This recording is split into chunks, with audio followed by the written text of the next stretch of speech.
Students, welcome back to my YouTube channel.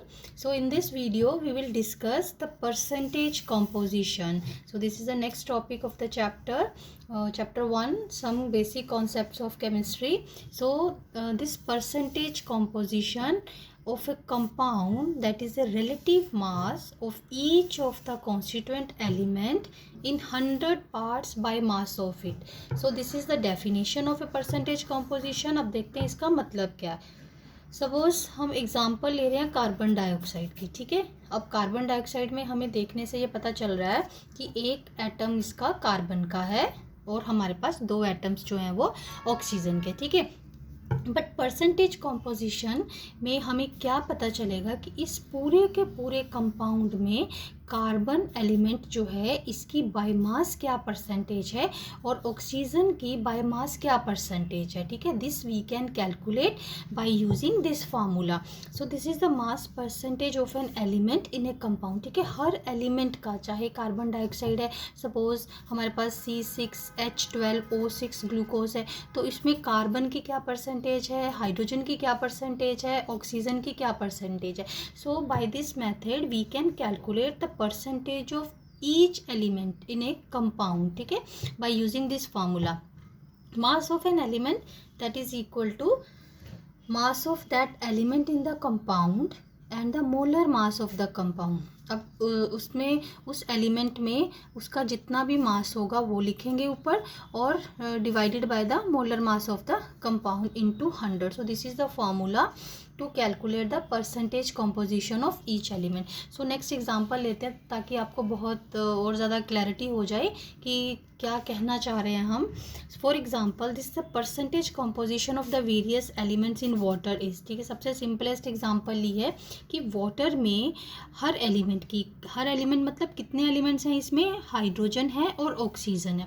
तो water में, पूरे के पूरे वाटर में या H2O में, एक कंपाउंड में हाइड्रोजन की क्या परसेंटेज है और ऑक्सीजन की क्या परसेंटेज है. ठीक है, तो सबसे पहले हम कैलकुलेट करते हैं हाइड्रोजन की परसेंटेज. अब देखो हाइड्रोजन के कितने एटम्स हैं इसमें, 2 एटम्स हमने 2 लिख दिए यहाँ पर, और एक एटम का यानी कि एक हाइड्रोजन का एटॉमिक मास कितना है, 1. ठीक है, divided by the molecular mass of the compound. जो भी यहाँ आएगा डिनोमिनेटर में वो पूरे के पूरे मॉलिक्यूल का मोलिकुलर मास होगा. ठीक है, इनटू 100. सो इसकी आगे कैलकुलेट करके 11.11%.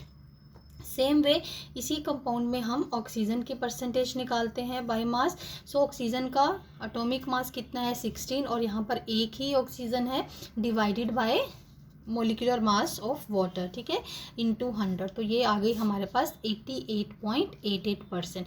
सो H2O में हाइड्रोजन की बाय मास परसेंटेज है 11.11 एंड ऑक्सीजन की है 88.88%. ठीक है, सो अगर हमें थोड़ा सा आइडिया लेना हो कि हमने करेक्ट कैलकुलेट किया है या नहीं, तो हम टोटल परसेंटेज को प्लस करके देख सकते हैं. तो दैट शुड बी 100. एग्जैक्टली 100 तो हमारे पास बहुत रेयर आता है, लेकिन 99.99, 99.98 सो ऐसा आ रहा है, तो इट मीन्स हमारी कैलकुलेशंस जो है वो करेक्ट हैं. ठीक है, अब जैसे देखो हमने इसको प्लस करके देखा तो हमारे पास क्या आ गया, 99.99. ठीक है, सो ये overall percentage, sum of all the percentages that should be 100. ठीक, तो हमारे पास इतना भी आ रहा है तो it means that is correct. ठीक, सो एक और एग्जांपल लेते हैं इसी को कैलकुलेट करने के लिए, मास परसेंटेज को कैलकुलेट करने के लिए हर एलिमेंट की.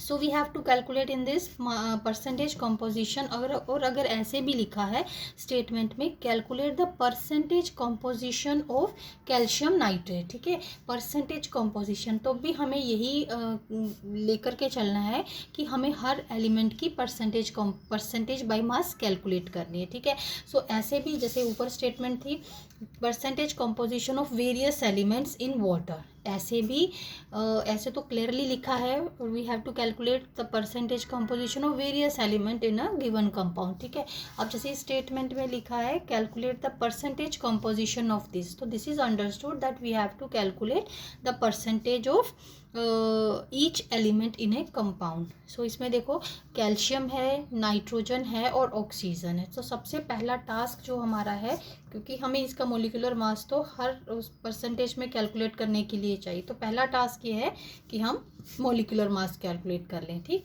सो मोलिकुलर मास कैलकुलेट करने के लिए हमें एटॉमिक मासेस पता होने चाहिए। सो कैल्शियम का देखो यहाँ पर 40 है प्लस, अब देखो यहाँ 2 जो है that is outside of the bracket. So nitrogen atoms कितने हो गए हमारे पास 2, सो 2 इंटू 14, सो दिस 3 और दिस 2, 3 2 ज़ा 6, तो एक ऑक्सीजन का 16 और टोटल ऑक्सीजन वी हैव 6। तो ओवरऑल कैलकुलेट करके हमारे पास आ गया 164 ग्राम्स। ठीक है, तो ये हो गया molecular mass of calcium nitrate. अब परसेंटेज कैलकुलेट करते हैं। सो परसेंटेज ऑफ कैल्शियम इज़ 40, क्योंकि 40 कैल्शियम का एटॉमिक मास है, तो 40 हमें यहाँ लगाना है अकॉर्डिंग टू द फार्मूला। देखो ऊपर मैं फिर से आपको फार्मूला दिखा देती हूँ, mass of that element in the compound. ठीक है, so mass means atomic mass we are talking about. ठीक, सो 1 अपॉन 164 इंटू 100, तो हमारे पास आ गया 24%। तो यानी कि इस पूरे कंपाउंड में कैल्शियम की परसेंटेज जो है वो 24% है। देन नाइट्रोजन, अब देखो नाइट्रोजन यहाँ पर लिखा है, फिर हमें ये भी देखना होता है कि उसके कितने एटम्स है। तो this two is for nitrogen also, for oxygen also. So nitrogen कितने हो गए हमारे पास 2, सो 14 इंटू 2 28। तो टोटल जो है एक नाइट्रोजन का 14 और 2 नाइट्रोजन एटम है, तो 28 अपॉन 164 इंटू 100। ठीक है, सो नाइट्रोजन की जो परसेंटेज है दैट इज़ 17%। अब ऑक्सीजन की देखें, परसेंटेज ऑफ ऑक्सीजन। अब ऑक्सीजन के कितने एटम्स हो गए हमारे पास, 3 2 ज़ा 6। ठीक है, 6 इंटू 16। ठीक है, तो ये हो गया हमारे पास 96। टोटल जो ऑक्सीजन है वो हमारे पास 6 एटम्स हैं। सो 6 इंटू 16, जैसे कि हमने इसका मोलिकुलर मास कैलकुलेट करने के लिए भी ये लगाया था, तो यहाँ पर हमारा आ गया 96 अपॉन 164 इंटू 100, तो ये हमारे पास आ गया 58.53। सो percentage of oxygen in calcium nitrate is 58.53। So in this way this is very easy. So in this way we can calculate the percentage of each, percentage you can say by mass of each element in a compound. ठीक है, तो next है हमारे पास देखो इसमें ये थोड़ा सा स्टेटमेंट डिफरेंट है, तो ये अलग तरीका है, थोड़ा means the same way we are calculating, but let's see the example first and then we will conclude. It is found that 16.50 gram of metal combined with oxygen to form 35.60 grams of metal oxide. ठीक है, यानी कि ये weights उन्होंने हमें दे रखे हैं already statement में. अभी जो पीछे हमने न्यूमेरिकल किया था उसमें कुछ गिवन नहीं था, तो हमने क्या यूज़ किया था, उसके एटॉमिक मासेस. यही मैं डिफरेंस आपको बताना चाह रही थी. सो इस स्टेटमेंट में देखो ये बाय वेट जो है एलिमेंट का वेट गिवन है ऑलरेडी. ठीक है, so it is found that 16.50 grams of metal combine with oxygen to form 35.60 grams of metal oxide. ठीक है, एक मेटल है जिसका वेट 16.50 ग्राम्स है और वो ऑक्सीजन के साथ कंबाइन करती है और 35.60 ग्राम मेटल ऑक्साइड बना देती है. ठीक है, अब calculate the percentage of metal and oxygen in the compound. अब देखो इसमें हमें गिवन क्या है, मेटल का मास गिवन है और मेटल ऑक्साइड जो रिएक्ट करके ऑक्सीजन के साथ बनाती है उसका मास गिवन है, लेकिन हमें ऑक्सीजन का मास गिवन नहीं है. सो परसेंटेज कंपोजिशन निकालने के लिए हमें ऑक्सीजन का मास पता होना ज़रूरी है. तो अब ऑक्सीजन का हम मास पहले कैलकुलेट कर लेंगे किससे, क्योंकि मेटल ऑक्साइड में ऑक्सीजन भी है. अब ये मेटल ऑक्साइड का वेट है, उसमें से हम मेटल का वेट माइनस कर देंगे तो हमारे पास क्या आएगा, ऑक्सीजन का वेट. देखो इसमें डायरेक्टली ऑक्सीजन का वेट गिवन नहीं है, बट हमें गिवन डाटा यूज़ करके पहले ऑक्सीजन का वेट निकालना पड़ेगा. ठीक है, देन अब आपके पास मेटल का भी वेट है और ऑक्सीजन का भी वेट है. So now by applying the same formula we can calculate the percentage composition. So percentage of metal का गिवन वेट क्या था 16.50 और टोटल मेटल ऑक्साइड जो बना उसका था 35.60 इंटू 100, तो हमारे पास ये आ गया 46.3% of metal. Same way oxygen का जो गिवन वेट जो हमने कैलकुलेट किया था गिवन डाटा से, वो अपने पास आया था 19.10 ग्राम्स। तो 19.10 अपॉन 35.60 इंटू 100, तो ये हमने कैलकुलेट कर लिया। So that is 53.7%। So clear. So this numerical that is very simple. इन्होंने ऑलरेडी हमें वेट्स दिए हैं, तो इन्हीं वेट्स को हमें यूज़ करके कैलकुलेशन करनी है, परसेंटेज और परसेंटेज निकालनी है। जो भी पूछा गया है इसमें मेटल और ऑक्सीजन की पूछा गया, ठीक है। सो अगेन मैं इसको एक्सप्लेन कर रही हूँ। जो पीछे न्यूमेरिकल हमने किया है, जैसे मैं दिखा देती हूँ एक बार फिर से। जैसे ये किया था हमने वाटर का किया था, तो सिंपल हमें percentage composition of various elements calculate करनी थी। तो यहाँ कोई वेट जो था वो गिवन नहीं था। सो इस केस में हमें एटॉमिक मासेस को यूज़ करना है, ठीक है। अब यही न्यूमेरिकल जो हमने अभी किया है इसमें वेट्स ऑलरेडी गिवन थे, ठीक है। तो हमने वो वेट्स को यूज़ करना है, ठीक है।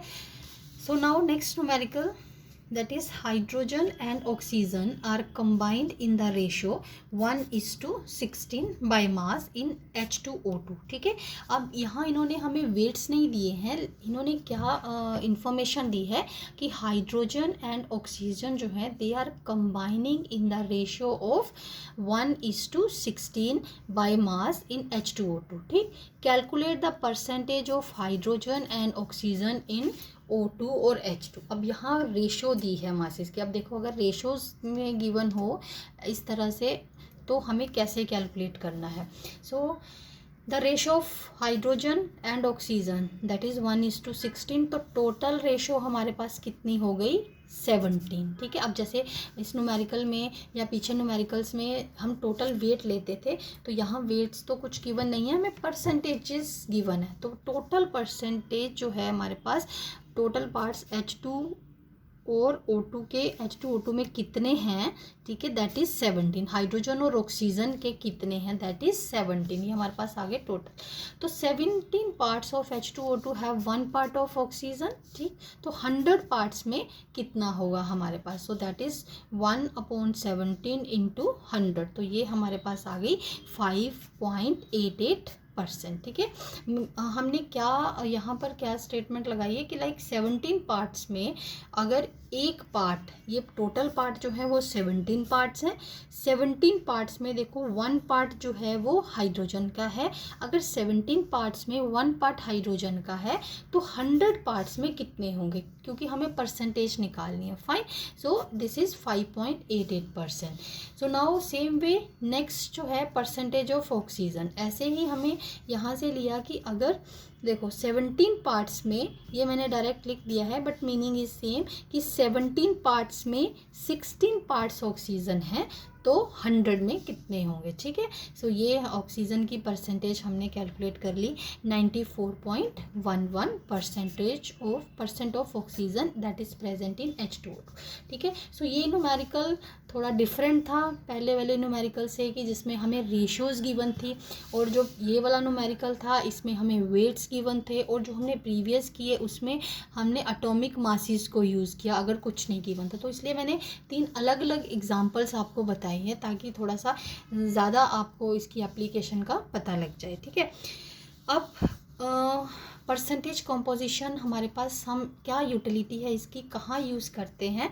सो for determine that is use for determination of empirical and the molecular formula, ठीक है, of the compound. The percentage composition of each element of the compound should be known. So अगर हमने percentage ये empirical and molecular formulas कैलकुलेट करने हैं तो हमें परसेंटेज कंपोजिशन एलिमेंट की पता होनी चाहिए, ठीक है। सो एक ये इसकी प्रैक्टिकल यूटिलिटी भी है कि परसेंटेज कंपोजिशन हमें कहाँ यूज़ होती है। सो दिस इज़ यूज्ड और this is necessary for the calculation of the empirical and the molecular formula. So that's all for this video. In next video we will learn how to calculate empirical and the molecular formula by using percentage composition of each element.